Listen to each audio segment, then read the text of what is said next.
Hi, this is Kate Foggo and Julie Hirt, and we are making light. We've hit the record button. I was actually going to, as we sort of cut off abruptly on the last one, it was because we'd moved into another topic, and we actually ended up talking about COVID-19, my vaccination, and I think you talked a bit about just COVID in general, your feelings about that. And when we signed off, I sort of said I wasn't sure whether we should publish it or not, and I resisted watching it. I'm not really sure why. I just felt really uncomfortable, and I actually wanted to say this because I don't know if it's me. I don't know if it's because this is new to me. I don't know. So there's sort of 2 points. One of them is that since I started this journey, and we've talked a lot about this, Julie, in fact, we were talking about this before we started, it's about not letting emotions come up, and that actually what we both have learned recently is that we're actually tamping down too much on our emotions because we feel it's not spiritual, it's not correct, and we're not allowing ourselves to feel emotion because we think it's not good or not spiritual or not whatever. But actually we're being coached that it's okay to have emotions, and it's important that you recognize emotions. I mean, I think we both agree it's not helpful to go off on one about it, but it's actually important to recognize what emotions are coming up, because that is an indication that boundaries are being crossed or something. So even if your reaction is inappropriate, you have to acknowledge it. Is that how you would see it as well? Because that's how I would see it. Yes. Yep. So you can work later. You can then work on perhaps a reaction that is inappropriate, but that doesn't mean that you should ignore it or squash it, which is what we've been doing.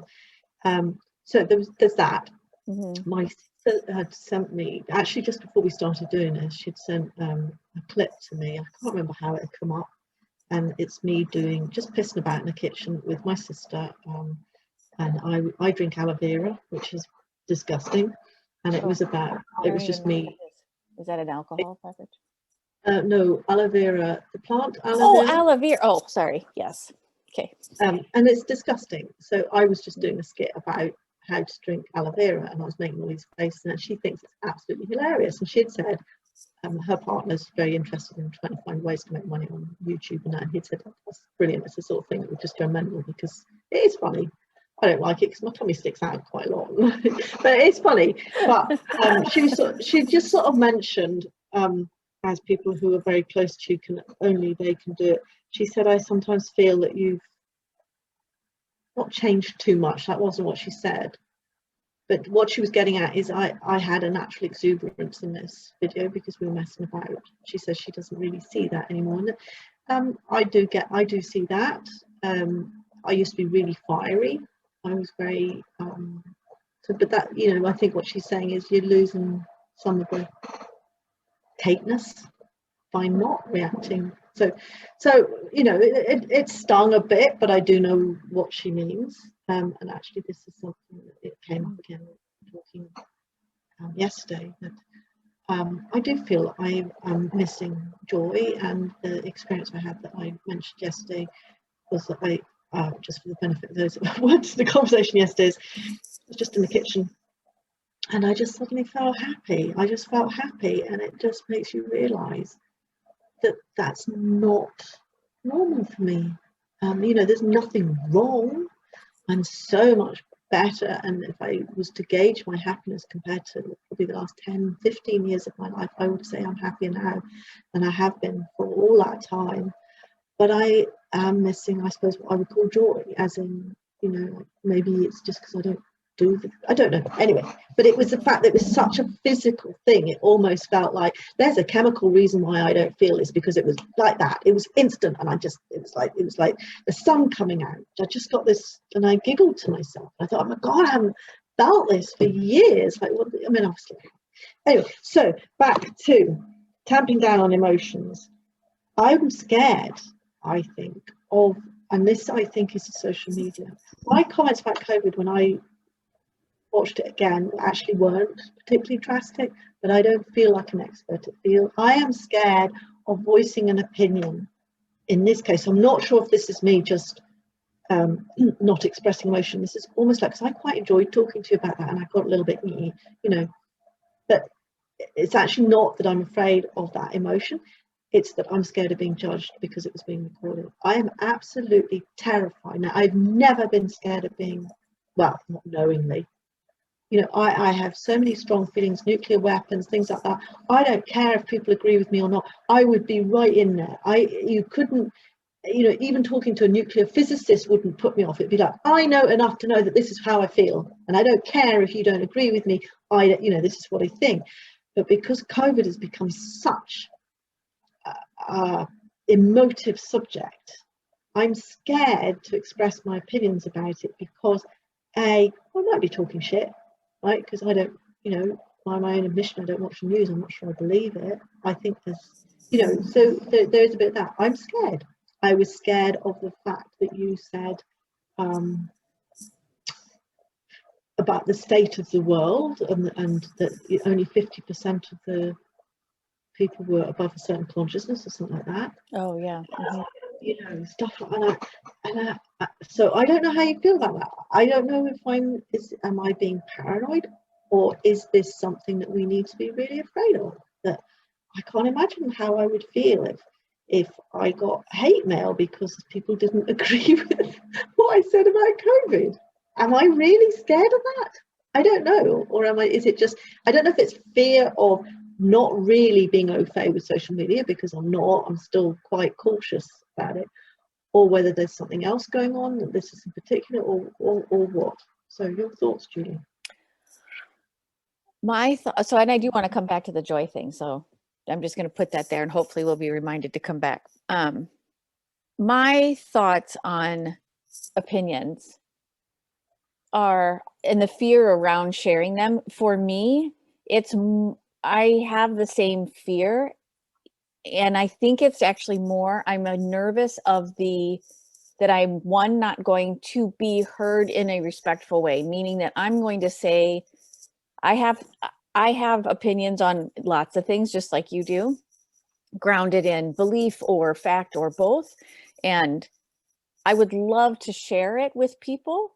I am nervous of not being heard, I'm going to be yelled down, meaning that I'll say it and they're going to yell back at me in a manner that I can't even say a word edgewise, because that just brings up frustration, and you can't even speak. You can't have a conversation. Those meaty conversations are actually really, really fun and engaging, and you can feel your brain firing on all cylinders. And that, to me, is the part that may not happen anymore. And that's the part that scares me, because I can hardly tell anymore who's going to engage with me on the good discourse level, and who's going to try and annihilate me. I don't want to be annihilated, because I don't want to be made small or insignificant or feel less than. And so I'm afraid of all of that. And the other part of it that I am afraid of, at least in this country, when people speak their mind, you know, I look at, for example, Dr. Fauci, who is head of the National Institutes of Health here, prominent voice of COVID, and here everybody do this so we can stay safe, and he gets death threats. So, and we've had governors that have had plots against them to be assassinated or kidnapped. Like, just because they're trying to, in their mind, say what they felt was the right thing to say or the right thing to do, and people want to perform violence against them. So it does create, for me, those are like, well, geez, I got to be really careful, because here too in the States, people can carry guns. Like, we can drive. What if there's road rage? What if I accidentally cut somebody off? They'll shoot, you know, there is a chance they could shoot me. I mean, this is the kind of fear in which we live, which then doesn't allow the voice to happen and these conversations to happen. So, which then makes me think, if we can't have these conversations, how do we elevate humanity? So it's like, it's kind of odd. And I just thought of this. If we're afraid to say stuff because there's these negative things that could happen to us, and the negative things are happening because they don't want the voice to happen. See, like, I'm pressing my hand down, like, how are we going to elevate humanity? I don't know. Our job to elevate humanity, Julie. It's not? I thought it was. to elevate myself as part of the greater pool. What? Yeah. Only by elevating yourself. Well, yeah, but if We I don't get need to depressed, convince anybody, and no, we don't need. So, but I hear you about being scared of the backlash. I'm not sure I'm not afraid of speaking out in person, because I think I can hold my own, and well, I don't know how true that is actually now. I'm more like, if I'm not, I'm scared of this Facebook thing, you know, like all these stuff that comes up that Gary says, oh, is that Karen from Facebook? It's become a joke here. I don't even know where it started, but it's about everybody's got an opinion, and you know, and on the one hand it annoys me when he says that, but on the other hand, I am really scared on Facebook of fucking up and saying something. I mean, I have posted in the wrong place so many times. Fortunately, it's just been really vulnerable stuff that is just embarrassing to share in the wrong place, because it was meant to be in my coaching. You know? But you know, it still blows my mind that when I make a comment about my animal communication, that someone from Keysight Technologies, where I used to work, sees it. You know, it's like, or somebody posts a picture of me, and somebody, do you know what, that still blows my mind. I just never, I don't know what I thought happened, but I didn't realize it was also interconnected. That's what's, I mean, I think with YouTube, if we got any comments, we just don't accept them, I suppose. But there is a bit of me that's afraid of becoming an object of hate because of my opinions. And we might. So Matt Kahn talks about this. I don't know if you heard this in one of his recent conversations. I don't remember where I heard it, but he talks about, he allows all the comments on his YouTube and Facebook, because people who clearly have never watched him and are even commenting on his, he'll say like, they're commenting on my physical appearance. And he'll just say, thank you, I appreciate you taking the time to look at me.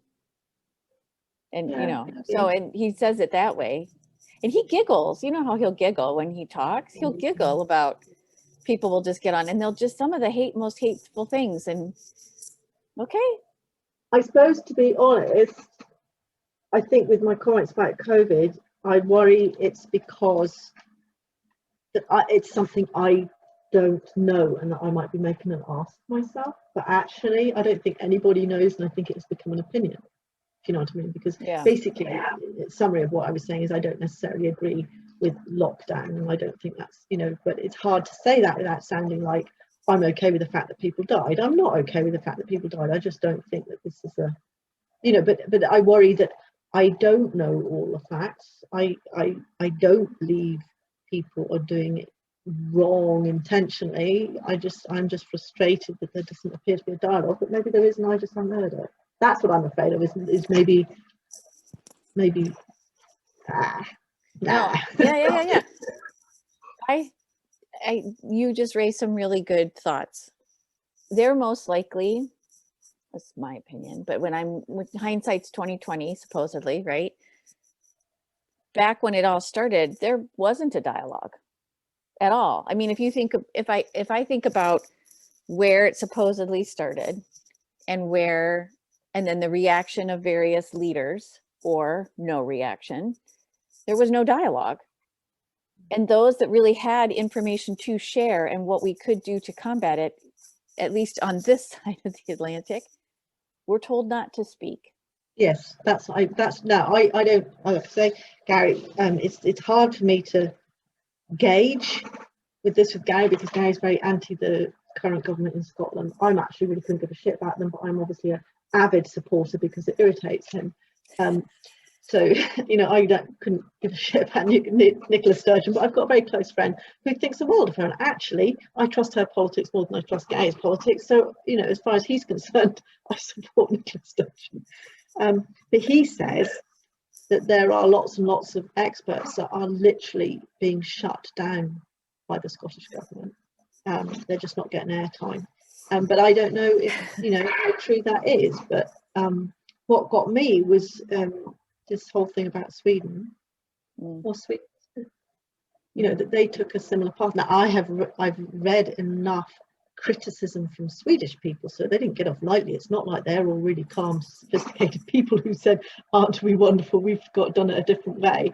You know, they faced a lot of criticism, but I can't find, like, how are they doing now? How did the two different ways compare, both in terms of the spread of the disease and in terms of the impact on the, you know, all those things? Why isn't that information? You'd think, I would have thought that would be, everybody would be desperate to see how that method compared. Anyway, we seem to have run back into COVID land, which was not my intention.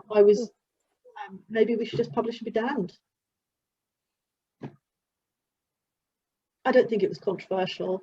I don't know. I don't know if I'm even worried that I'm scared. I think it's more that I feel like, oh, and I looked up, you know how I said about vaccinations on animals, because I suddenly thought, when you just talking out your arse, Kate, I actually looked that up, and it's absolutely true. They know it's 3 years, and most people suspect 7 years, and there's actually been a lot of controversy, and there's been evidence for like years and years and years that this is the case, but the veterinary practice just won't, don't get me started on No, I know. We have the same thing here. Distemper in dogs. You can do distemper parvo, distemper. You can do titters. I never know the word. Sorry. And usually the vaccine can last a very, very long time, much longer than they tell you. But we have laws and regulations, and which I understand. I understand why there's rules in place, because there's various levels of openness within humans, and I don't know, to protect the greater good. They're all done, I think, with the best intentions. It's just sometimes it just gets lost. Yeah, but that's about money, isn't it? To insist somebody has a vaccination they don't need every year for a vaccination that is known to last 7 years, that is pure profiteering, in my view. I think profiteering probably came in after. So say you had like 5 people. Everybody said, okay, we're all going to vaccinate our pets. Cool. And then one person was like, oh, nope, I'm just never going to do it. They got really sick, infected everybody else. So then they put the rule in place. And then they saw, oh, look, then there's money involved. Oh, now we can reinforce it. Like, I feel like it just becomes this. Yeah. Yes, I agree. Yeah. But it's the same. I mean, there's so much evidence all over the world of things that are less than for the best good, shall we say, because there's money in it. Anyway, but that wasn't the point. So we can either just leave this as an introduction to the discussion we had, and maybe we'll do that, and then we can watch the whole thing, and you can see how you feel about it. We'll see how we feel. So I suppose what I would like to do is just prefix it with, I don't know what I'm talking about, and I'm not claiming to know what I talk about, and if I sound like a pompous ass or pompous radical, I'll take that on the chin. I'm just expressing an opinion about just the transparency of what's going on. But again, maybe I'm just not looking in the right places. So that's what I'll prefix. Yeah. Can I add one thing? Absolutely. I felt when that conversation is whatever we decide to air it or not, that to me, it stemmed from someone asking you if you were happy about receiving it, the vaccine. So, and to me, the key word in that sentence to you, or the trigger to you, was the word happy. Agreed. Yeah. What would you say instead? Do you agree to have the vaccine? They could have just asked that. Yeah. It'd be interesting to see what else what words would not have triggered. Like, would grateful have triggered? Are you grateful to be able to receive this vaccine? Is that a different, you know? I mean, there's no getting away from the fact I should have said nothing, Julie. I totally, I get that. And I was immediately apologetic. It was her reaction when I apologized that then made me angry. Yeah. She could have merely thanked you for getting the vaccine. Do you know what I'm saying? Like, that's a very different tone. But well, I mean, I'm not, I was, who am I to come along and, I don't know, maybe they get a lot of it. I wasn't abusive in any way, shape or form, but it was anyway. Right. Okay. we'll leave that conversation there. Okay. And we'll see how that goes. So we can either move on to another topic. We can talk about my COVID injection, or looking at the list of things we have to talk about. We can talk about COVID stuff if you want. So I was just going to comment. Okay. I'm going to try and stay in alignment. Okay. So you've had your second jab. I had my second shot yesterday, so I'm feeling a little tired today, but that's it. So just for the benefit of history, it's now the 31st of March 2021. Britain's been in lockdown for nearly a year. Well, no, we've been in serious lockdown again since 26th of Boxing Day. It's about to be lifted, or it's starting to lift. Mixed messages. Scotland's been a lot stricter. Anyway, I went for my first, so I'm 53, and I went for my first jab on Saturday. So did Gary. And it was fine. I went along, and I made the mistake of, she asked, how's your health? And I've had very robust health, other than the sort of pain issues I've talked about in some way. Well, probably haven't talked about them here, but other people, but other than that, I have spanking good health. And she asked if I was happy to have the vaccine, and I sort of went, no, not really, and I shouldn't have done, because actually it's nothing to, it's not an issue. I was just irritated, if I'm honest. I'm irritated. I think it's a stupid question to ask. Are you happy? No, of course I'm not happy. But I should have just put a lid on it. But her reaction annoyed me, which is why I talked about it. So I thought, okay, so the timing of my was probably a little off. And I said, no, nothing to do with my health or anything like that. I just feel I've been sort of bullied into it, and I should have just shut my mouth, to be fair. And I immediately said, I'm sorry, I shouldn't have brought it up. And then I saw a reaction in her as soon as I apologised, and because she reacted, I got annoyed later. I think it was bad manners of me. I wasn't rude, but do you know what? She's just doing her job. This is not the issue, but it just seemed an odd phrase to use. But to be fair, I don't know what other phrase she could have used. Are you happy to have it? No, I'm not happy to have an injection that's barely been tested. Why the fuck would you ask me that? It just seemed a really stupid thing to ask. And then you asked me why I would object. Yeah, because of what she brought up, but that wasn't why. But yes, because I wanted to clarify why you were objecting to it.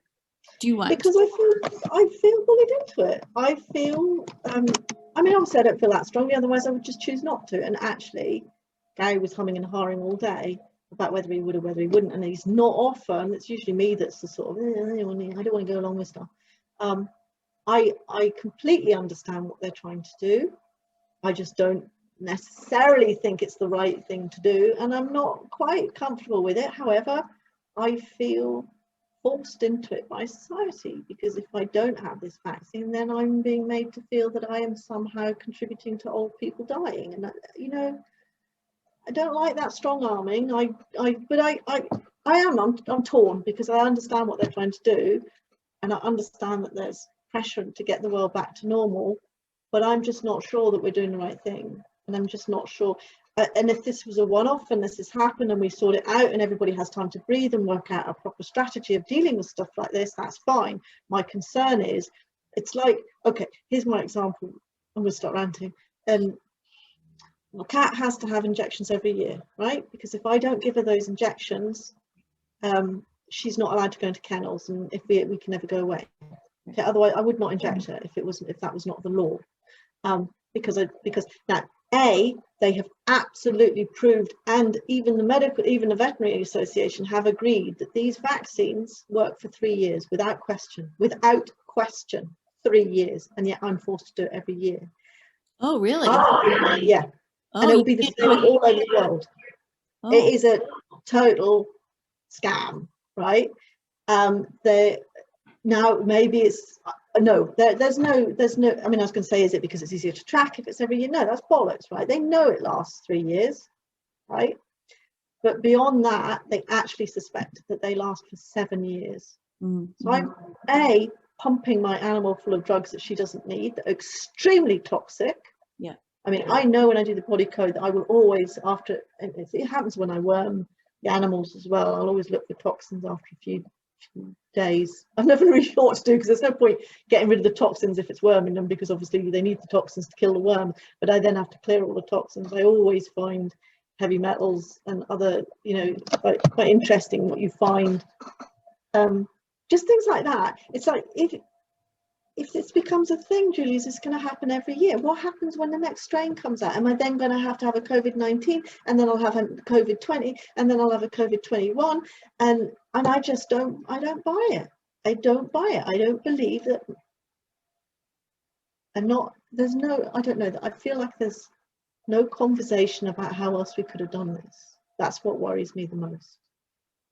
And you know what? I want to come and talk about how I answered you before, but it also just made me think too of Power versus Force, another book that we all read, and knowing that right now, if we talk about it in terms of consciousness, right now the humanity as a whole is beginning to wake up more and more, but there's not very many people at that higher level of consciousness.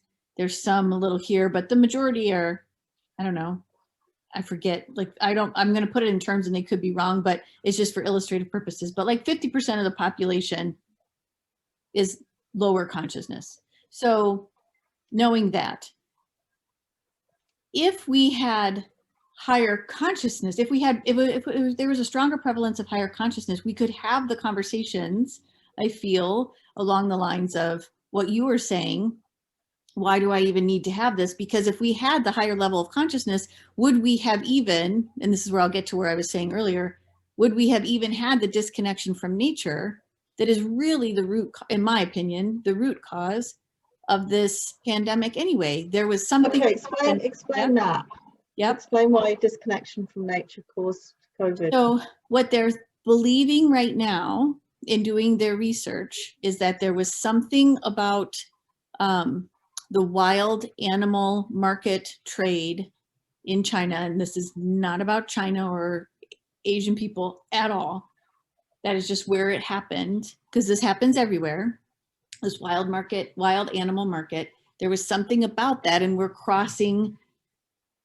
not crossing, because I don't want to say, like, we have lost our connection to nature, meaning we do not understand, we no longer appreciate, we don't no longer really value our connection to the natural world. Most of us, right? Those of us, I think, are at a higher consciousness level just because we've been here many times and we've developed it and whatnot. But this disconnection from nature, as part of this dis-ease that Abraham Hicks talks about too, right? Because we're disconnecting from nature and getting out of the circle of it, there's an element of it tries to bring us back. I'm kind of rambling too a little bit. But because of where they believe it started, which is where we were not in a place of respecting animals and the value they bring and how we're connected to them, this virus arose. You're implying that because in these markets there's a lot of inhumane practice and animals kept in bad conditions, etc. Yeah, and that weakness in their immune systems because of the way they're treated has allowed this to cross. Yeah, I mean, part of it, yes. And the fact that we even believe that we own them in a way that we need to consume them. Do you know what I mean? Like, some stuff we think because we were potentially, if you believe we were given dominion over the planet, that's another topic, right? But if you believe that, then you think everything here is for your taking, in the most simplest of terms. So then you begin to distreat animals you treat animals in a disrespectful way. So yes, I agree, because that's what happened with mad cow disease, wasn't it? They'd started feeding cows meat, which an animal would never ever choose, or a cow at least, right, would never choose to eat meat. Right. Yeah, I do believe Ebola, it comes from the same place. AIDS came from this. I mean, it's you can see how these dis-eases when I look at it through this lens of disconnection from the animal world or the natural world, really, 'cause we are animals, we tend to forget that. You can see how these things arise. So, and then I was telling you too that there's a book, and I believe the author's name is Elizabeth Colbert. She wrote The Sixth Extinction. She has a new one out also about the ripple effect. So we see there's a problem, we try to solve it, but there's ripple effects that come from that problem. Dams are a very good example of that. You know, we think, oh, look, we can harness natural energy, and then we will, by doing so, destroy areas of the planet that actually feed animals that need it, but we think it's ours. So it's just this whole, we just have forgotten where our part is in this whole web, because for whatever reason, lots of reasons, very complex. It's a big complex web. It's very complex. Yeah. So then to solve a problem that is COVID, then we come up with a vaccine that we have to put inside our bodies that maybe, I mean, it's like all this, like, well, if we would just appreciate the connection to nature, but that's a bit and I mean, I am not bashing the government. My husband can do that more than adequately. I'm not bashing the reaction of everybody. I appreciate that there has, you know, that everybody is, I hope, trying to do the right thing. I don't think there's a conspiracy. What I do think is there's been a huge overreaction, and at some level either people are trying to justify this enormous overreaction, or they genuinely thing is, I couldn't give a shit. I appreciate that I'm of good health, but all the statistics, and I again appreciate I don't watch the news and I don't know everything and I don't know much at all, but certainly all the figures that are coming out, and this has been backed up now by a lot of other stuff, all the figures coming out saying that there's tiny amount of deaths down to COVID. Very unfortunate, absolutely terrifying for anybody who's at risk, but it's not proportional to the reaction. And then what scares me is what happens now that I've had my jabs, then I have my second jab. Do we then go back to normal? Do we ever go back to normal? Will we ever be allowed to? You know, it's like the changes in the law as well. Gary's been ranting about this. I try not to listen, but there's been huge sweeping changes in our human rights about this. That's really scary. That's really scary. Will they be undone, or is this okay now? It's like they've put into law about us not being allowed to leave home and stuff like that. One assumes that they'll come out, but you know, they actually put into law some, because technically I think you can't enforce certain things. So some of it that was actually, and I appreciate I'm just winging it here, this is just hearsay, but that, you know, that's anyway I don't think anyone's doing anything wrong. I hope nobody's doing anything wrong, but I do feel that there is an element now of like, okay, we made a big thing about this, we need to keep it big, otherwise we're going to look stupid. Yeah, I'm not sure about that. I don't know about that part. I hadn't had that thought. I just was thinking, because I know some people here that are very much do not want the vaccine at all, and I understand it here. I mean, here actually we were able to get our vaccine because of the Native Alaska Health group, the Southwest Foundation. Southwest, I'm going to say it wrong too. So we're very grateful because they had more than enough vaccines, and so they opened it up to everybody, which I was grateful for. So I'll just say that. But I feel like I said this to my husband the other night. I said, you know, despite all the fear and worry around it, I do think that for the most part, I want to say most people involved have had the best intentions. Of course, there are global corporations that very much want money or driven by the stock market. I understand all that. But I do think, so here's an example. But I do think that for the most part, everybody's got the best intentions. So this leads me, I'm going to kind of take a detour. So there's a new book out about Amazon, the company, Amazon.com. And I just saw it advertised. I have to stop you there, Julie. Yes. I can't listen to anything horrible about Amazon because I couldn't live my life without them. You sure? Yeah. I live in the middle of nowhere, Julie. I buy everything. I buy everything except food on Amazon, and even food. I've just bought some harissa spice on Amazon. Anyway, Oh, okay, go ahead. I wasn't going to criticize them actually, but anyways.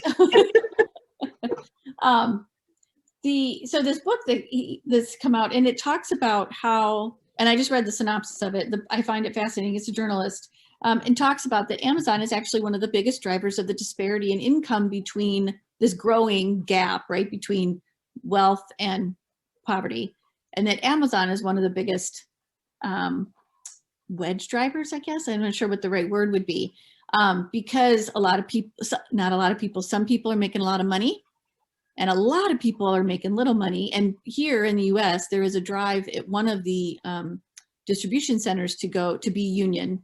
Their voting ended yesterday or the day before, and I haven't heard. And if they go union, it'll be one of the first times one of these types of companies has gone union. Unions have been busted up here in the United States for the last couple decades, and now there's a swing the other way. Anyway, but this gentleman was saying, that Amazon has been this big driver between wealth and poverty. And I said to my husband, I said, do you think that when Jeff Bezos, however you say his name, started this long, long ago, that was his intention? I don't think so.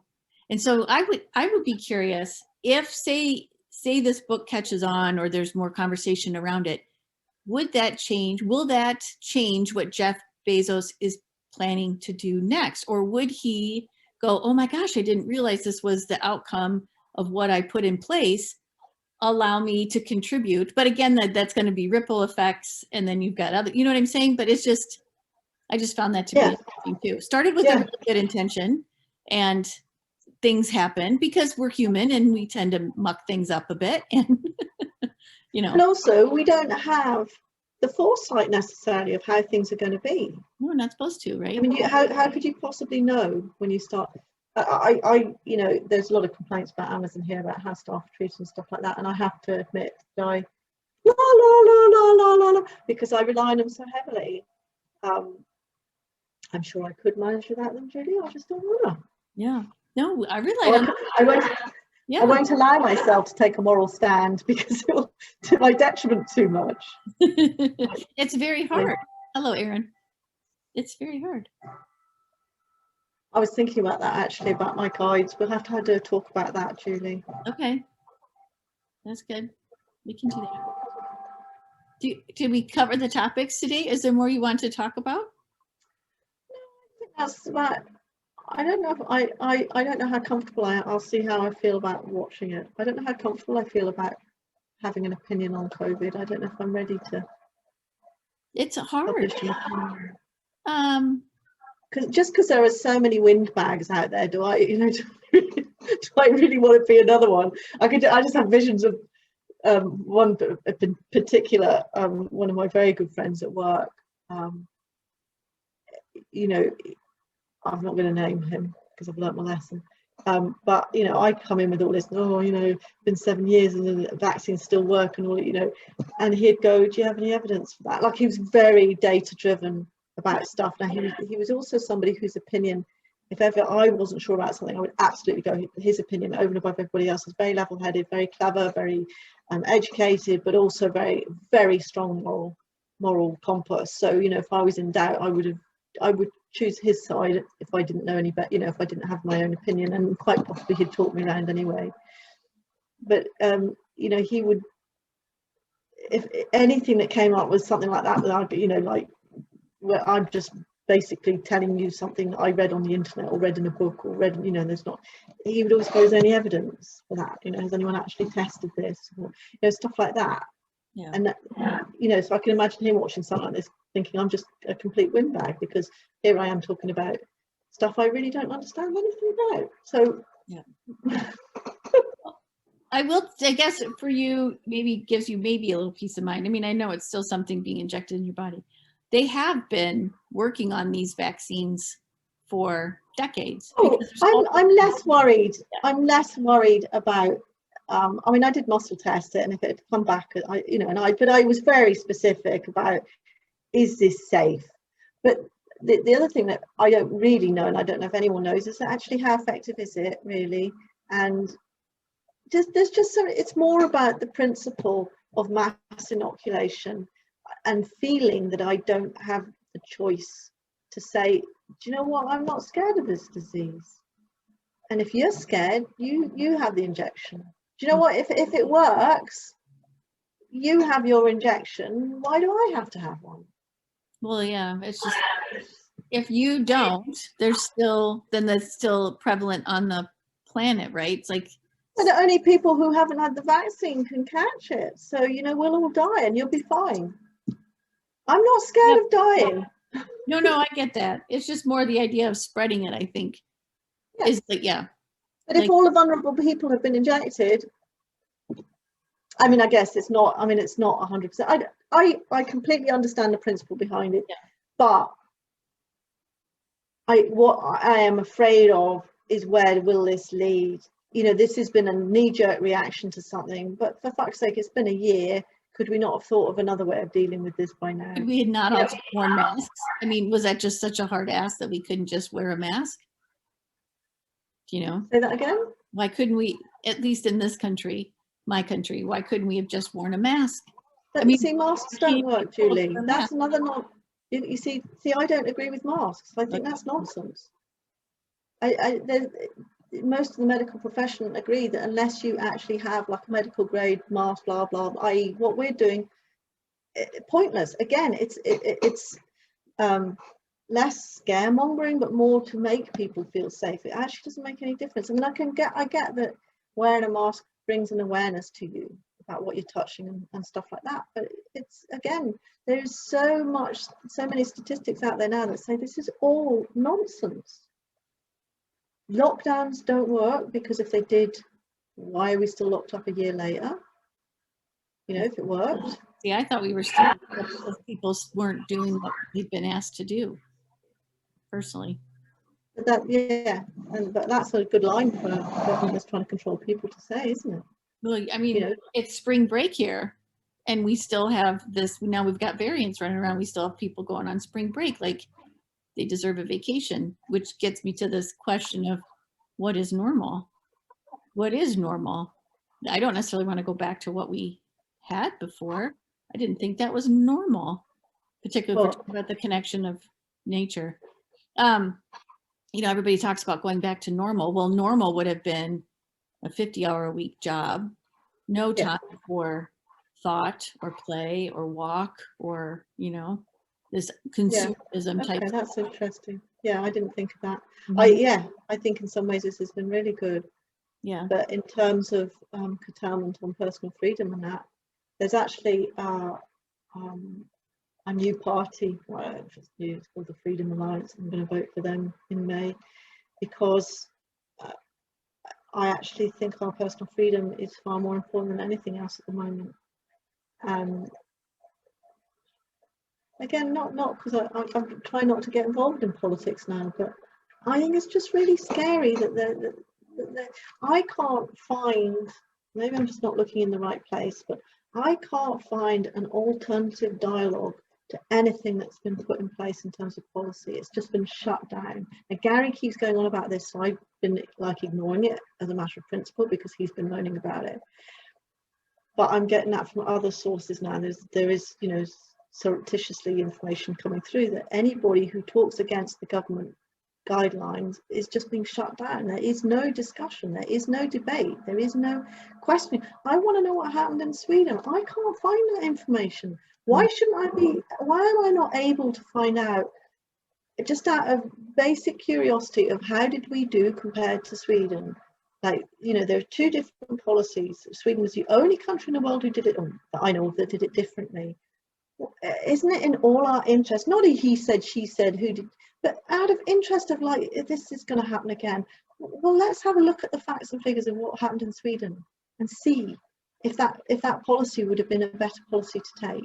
Mm-hmm. You know, why can't I find that information? I don't know, Sweden. Yeah. No, I think it's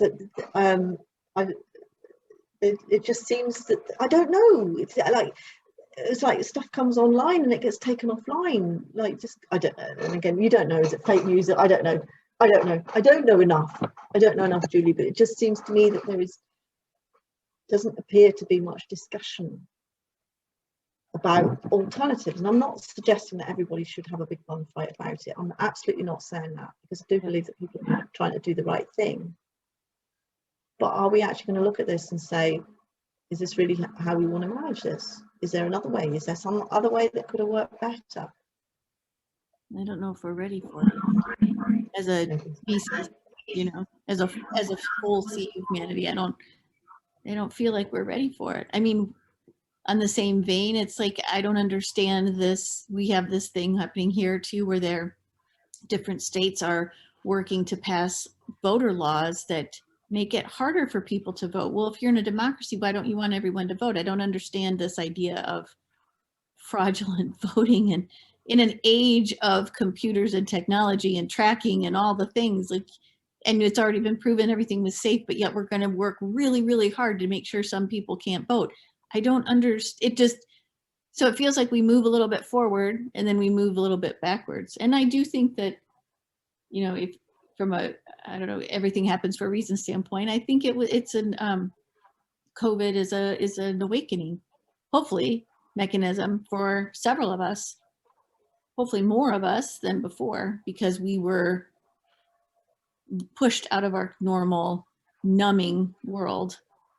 And now we have to suddenly wake up. And I hope it also, I do hope it shows people that we are all connected and we all are to some degree responsible for one another.